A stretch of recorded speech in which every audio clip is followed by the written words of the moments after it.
എന്തായി എല്ലാവർക്കും സുഖമാണ്. കുറേ ആയി വീഡിയോ ചെയ്യാത്തത്, അതിനുള്ളൊരു സാഹചര്യം ഉണ്ടായിട്ട. ഇപ്പോൾ ഇന്നിൻ്റെ രാഷ്ട്രീയം എന്തെന്ന് വെച്ചെങ്കിൽ PM ശ്രീയുമായിട്ട് സോഷ്യൽ മീഡിയയിൽ നടക്കുന്ന ചർച്ചകളാണ് ഞാൻ ഇന്ന് വിഷയമായിട്ട് എടുക്കുന്നത്. 2021-26 കാലത്തെ സർക്കാരാണ് PM ശ്രീയിൽ ഒപ്പിട്ടത്.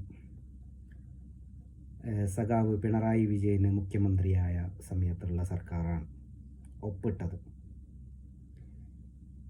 26-ന് ശേഷം കേരളത്തിലെ ഭരണം മാറി. 102 സീറ്റിൻ്റെ മൃഗീയ ഭൂരിപക്ഷത്തിൽ UDF ഇന്ന് സംസ്ഥാനം ഭരിക്കുന്നുണ്ട്.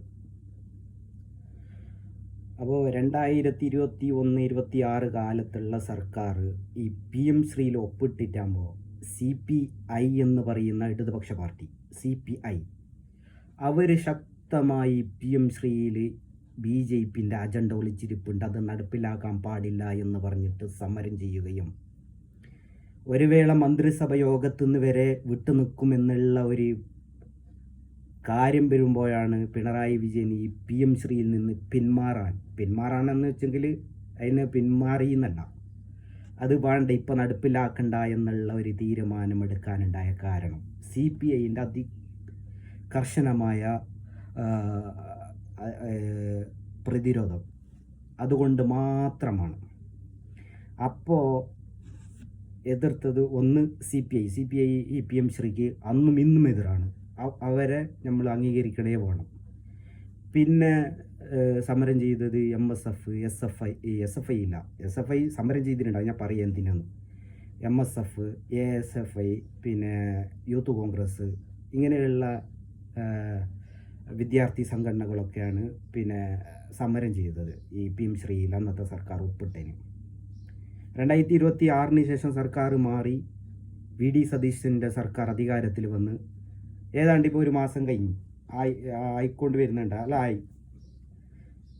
അപ്പോൾ ഇപ്പോൾ PM ശ്രീ UDFൻ്റെ ഏതെങ്കിലും ഒരു നേതാക്കന്മാർ അല്ലെങ്കിൽ ഏതെങ്കിലും പിന്നെ മുന്നണിയിൽപ്പെട്ട പാർട്ടിക്കാർ ആരെങ്കിലും എവിടെയെങ്കിലും PM ശ്രീ കേരളത്തിൽ നടപ്പിലാക്കും, ഇതാണ് UDFൻ്റെ അജണ്ട എന്ന് ആരെങ്കിലും എവിടെയെങ്കിലും പ്രസംഗിക്കുന്ന നിങ്ങൾ കേട്ടിട്ടുണ്ടാകും?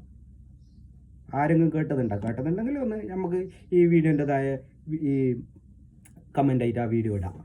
UDFൻ്റെ അജണ്ടയാണ് PM ശ്രീ ഞങ്ങൾ നടപ്പിലാക്കും.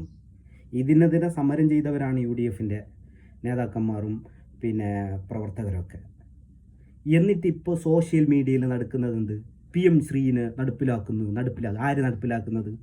ഏടെ നടപ്പിലാക്കുന്നത്? ഇന്നലെ ഇപ്പോൾ നിയമസഭയിൽ ധനകാര്യമന്ത്രി അല്ലെങ്കിൽ മുഖ്യമന്ത്രി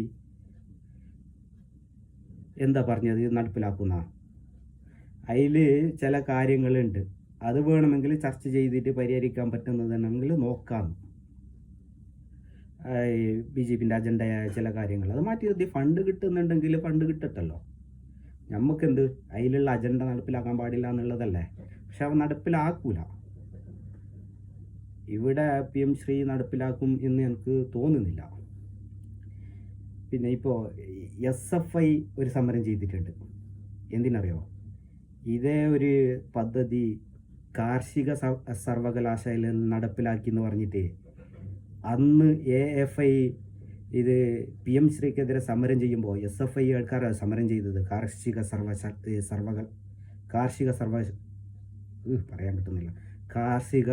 സർവകലാശാലയിലേക്ക് സമരം ചെയ്തിട്ടുണ്ട്. എന്തിന്? പ്രതിരോധിക്കാൻ. ആരെ പ്രതിരോധിക്കാൻ? പിണറായിനെ പ്രതിരോധിക്കാൻ. അന്ന് SFI സമരം ചെയ്തതെടുക്ക്, DYFI സമരം ചെയ്ത് കാർഷിക സർവകലാശാലയിലേക്കാണ്. ആടെ മിനിസ്റ്റർ ആരി? കാർഷിക മിനിസ്റ്റർ ആരി? CPIൻ്റെ ആളാണ്. നിങ്ങൾ സമരം ചെയ്ത് ഇത് CPIനെ പ്രതിരോധിക്കാൻ സമരം ചെയ്തത്. നിങ്ങളാണ് ഇന്ന് PM ശ്രീയിൽ UDFനെതിരെ വരുന്നത്. UDF ഇത് നടപ്പിലാക്കും, BJPൻ്റെ അജണ്ട നടപ്പിലാക്കും എന്ന് പറഞ്ഞിട്ട് ആരും നടക്കുന്നൊന്നുമില്ലടെ. UDFൻ്റെ നേതാക്കന്മാർ ആരെ പൊട്ടന്മാരാക്കുന്നത് നിങ്ങൾ? അല്ല, പിന്നെ ഒരു ലോജിക്കില്ലാതെ നിങ്ങൾ PM ശ്രീയിൽ പിണറായി വിജയൻ്റെ സർക്കാർ ഒപ്പിട്ട സമയത്ത് എന്ത് ചെയ്ത്? നിങ്ങളെ നാവ് പൊന്താത്തത്? ഡൽഹിയിൽ MA ബേബി പാർട്ടിയുടെ അഖിലേന്ത്യാ സെക്രട്ടറി പത്രക്കാർക്ക് ബൈറ്റ് കൊടുക്കുന്നു, PM ശ്രീ കേരളത്തിൽ നടപ്പിലാക്കാൻ പറ്റൂല, അത് മറ്റേ അജണ്ടയാണ്, ഈ അജണ്ടയാണ്. കേരളത്തിൽ ഒപ്പിട്ടിട്ട് 2 ദിവസമായി. കേരള സർക്കാർ ഒപ്പിട്ടിട്ട് ആ ഒരു സംഭവം പോലും നിങ്ങളെ പാർട്ടി അഖിലേന്ത്യാ സെക്രട്ടറിക്ക് അറിയാത്തത് നിങ്ങൾ എന്താ തിരിച്ചറിയാത്തത്? അതിന് ശേഷം പാർട്ടി സെക്രട്ടറി എന്ത് പറഞ്ഞു പി എം ശ്രീയിൽ ഒപ്പിട്ടതിനെ കുറിച്ചിട്ട്? റിപ്പോർട്ടിട്, നമുക്ക് അറിയാലോ. ചർച്ച തന്നെ. അതിനുശേഷം എന്ത് പ്രതികരണം നടത്തി? ആരാ കോയാക്കുന്ന ബോളമാറാക്കുന്നത്? അത് നിങ്ങൾ പറഞ്ഞ മതി. ഈ പി എം ശ്രീയിൽ നിങ്ങൾ ഇപ്പോൾ സമരം ചെയ്യുന്നുണ്ട്, സ്വാഗതാർഹമായാണ്.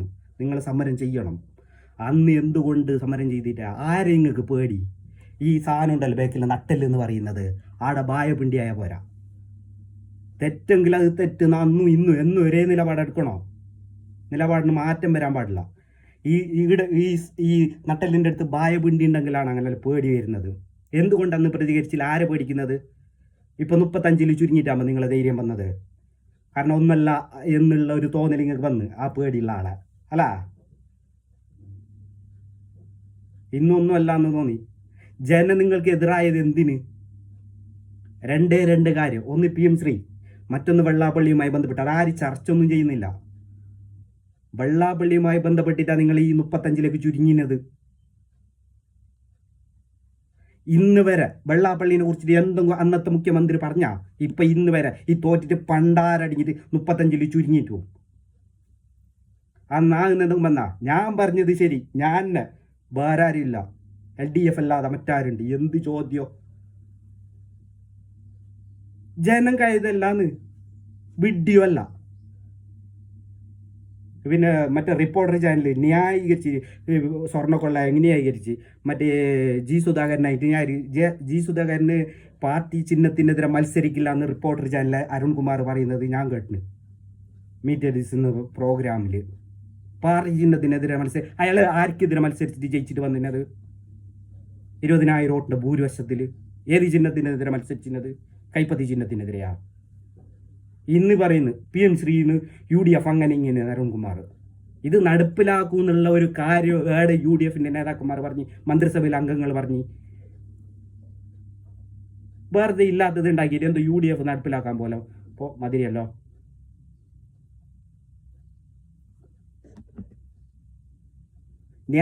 റിപ്പോർട്ടർ ചാനലിൽ നിങ്ങളെ ന്യായീകരിച്ച് ഇടതുപക്ഷം തന്നെ ന്യായീകരിച്ചിട്ടാണ് നിങ്ങൾ ഈ ഗതിയിലേക്ക് എത്തിക്കുന്നത്. ആ ചാനൽ നിങ്ങൾക്ക് ന്യായീകരിക്കാനുള്ള ചാനൽ. ഇന്നലെ മുഖ്യമന്ത്രി നിയമസഭയിൽ പറയുന്നിട്ടുണ്ട് വലതുപക്ഷ മാധ്യമം. ലോജിക്കില്ലാത്ത കുറെ പത്രക്കാരും പത്രപ്രവർത്തകരും എന്നിട്ട് ഇപ്പോൾ പറയുന്നത് അത് UDF പിന്മാറുന്നു. UDF ഒപ്പിട്ടിട്ട് അത് നടപ്പിലാക്കുമെന്ന് പറഞ്ഞിട്ടില്ല. മന്ത്രിസഭ ഉപസമിതിയെ വെച്ചിട്ടുണ്ട് അതിനെക്കുറിച്ചിട്ട് പഠിക്കാൻ. അത് നിങ്ങളും വെച്ചിട്ടുണ്ട് LDF. എത്ര യോഗം ചേർന്നിന് ഇല്ല എന്നുള്ളത് അന്നത്തെ വിദ്യാഭ്യാസ മന്ത്രി ശിവൻകുട്ടിൻ്റെ ബൈറ്റ് ഉണ്ട്, ഒന്ന് യൂട്യൂബെല്ലാം എടുത്തിട്ട് നോക്ക്. മന്ത്രിസഭൻ്റെ ഉപസമിതി എത്ര യോഗം ചേർന്നിന്. UDF മന്ത്രിസഭൻ്റെ ഉപസമിതി വെച്ചും ചെയ്തതിന് ഇന്നലെ യോഗം കഴിഞ്ഞും ചെയ്തു. ഒരു യോഗം കഴിഞ്ഞ് ഇനിയിപ്പോൾ ജൂലൈയിലൊക്കെ എന്തോ യോഗം വെച്ചിട്ടുണ്ടാണ്, രണ്ടാമത്തെ യോഗം. എന്തോ UDF ഇത് നടപ്പിലാക്കാനും വേണ്ടിയിട്ട് തൂറാൻ പിടിച്ചാണ് കളി. ഇങ്ങനത്തെ വാക്കെല്ലാം പറയേണ്ടി വരുന്നത് കുറച്ച് രോഷമുണ്ട്. പറയാൻ എന്തോ UDFിൻ്റെ ഒരു അജണ്ട ആയിട്ട് ഇങ്ങനെ കൊണ്ടുവരുന്നതിന് ഒപ്പിട്ടവരാണെന്ന് LDF തലയിൽ മുണ്ടിട്ട് പോയിട്ട് ഒപ്പിട്ടത്, പാർട്ടി സെക്രട്ടറിക്ക് പോലും അറിയാതെ. ഇതെല്ലാം കേരള സമൂഹം അറിയുകയും ചിന്തിക്കുന്നെല്ലാം ഉണ്ട്.